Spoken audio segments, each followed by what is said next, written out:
Захида Халиб-Хаджи и Турсун Барат, проживающие в Кулдже, были приговорены к 20 годам тюремного заключения за то, что несколько лет назад совершили паломничество в Мекку.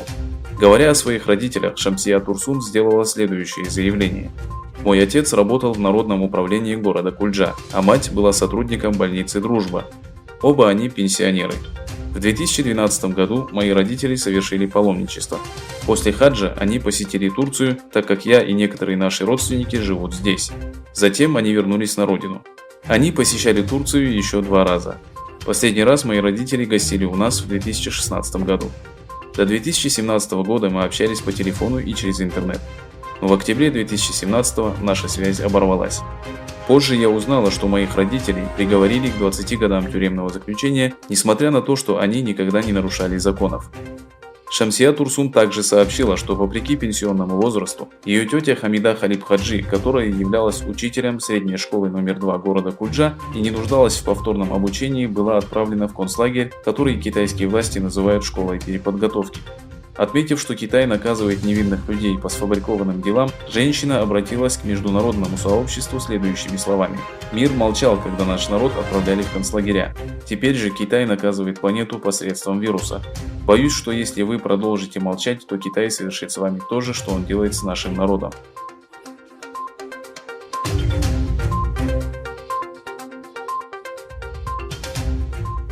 Китайское правительство обвиняется в шпионаже, найме агентов и распространении своей пропаганды через телекоммуникационные корпорации и другие компании.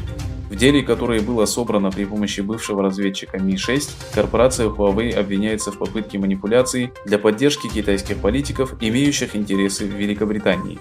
Утверждается, что крупные китайские компании пропагандируют политическую повестку дня китайского правительства и стараются соответствовать его директивам. Кроме того, было указано, что в Коммунистической партии Китая состоит 93 миллиона человек, многие из которых размещены в различных иностранных организациях. Члены Коммунистической партии работают в крупных корпорациях, в частности телекоммуникационных компаниях. Им поручено собирать секретные данные компаний. Кроме этого, отмечается, что к сбору и предоставлению секретных данных привлекаются и обычные люди, занимающие важные позиции в иностранных компаниях.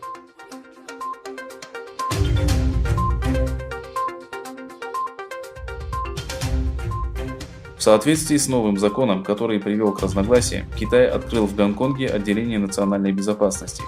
Открытие офиса было совершено лидером Гонконга Кэрри Лэм, которую критикуют за поддержку китайского правительства. Офис находится в Метропарк Хотел, одном из туристических районов Гонконга, который является крупнейшим финансовым центром в мире. Помимо Кэрри Лэм, на церемонии открытия присутствовали новый глава службы безопасности Джен Ян Сюн, посол Пекина в Гонконге Ло Хуининг, а также бывшие послы Тун Чихва и Люонг Чуниль. Цин, который был назначен новым главой бюро, отличился строгостью по вопросу подавления протестов, которые произошли между правительством и общественностью в городе Вукань провинции Гуандунь в связи с конфискацией земель со стороны государства. С другой стороны, советник по национальной безопасности Белого дома Роберт О'Брайен сообщил, что если министр иностранных дел подтвердит потерю особого статуса, то США введут санкции в отношении Гонконга и Китая.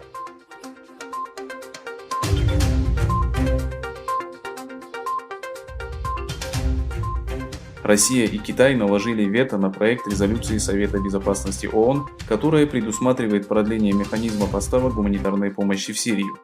Механизм позволял обеспечить гуманитарной помощью почти 3 миллиона сирийцев. Проект резолюции внесли на рассмотрение Совета Безопасности Германия и Бельгия. Срок действия резолюции, на основе которой в Сирию с 2014 года поступают гуманитарные грузы, истекает 10 июля. Согласно резолюции, гуманитарная помощь поступает в Сирию через 2 контрольно-пропускных пункта на турецко-сирийской границе. Представители ООН активно используют один из них на границе между турецким Хатаем и сирийским Идлибом и выступают за продление срока действующего механизма еще на год. С января текущего года Управление ООН по координации гуманитарных вопросов отправило в Сирию 8468 гуманитарных конвоя через 4 контрольно-пропускных пункта на границе с Турцией. По данным ООН, в гуманитарной помощи нуждаются почти 2/3 трехмиллионного населения Идлиба.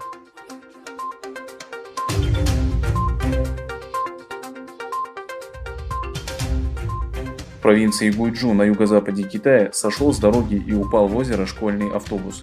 Китайские чиновники сообщили, что в результате инцидента погиб 21 человек. Сначала автобус врезался в ограждение, а затем пересек барьер и упал в озеро. В результате аварии пострадали 15 человек. Раненые были доставлены в ближайшую больницу. Несчастный случай произошел в городе Аньцин. Школьники направлялись на вступительный экзамен в университет под названием Гаокao, который проводится каждый год.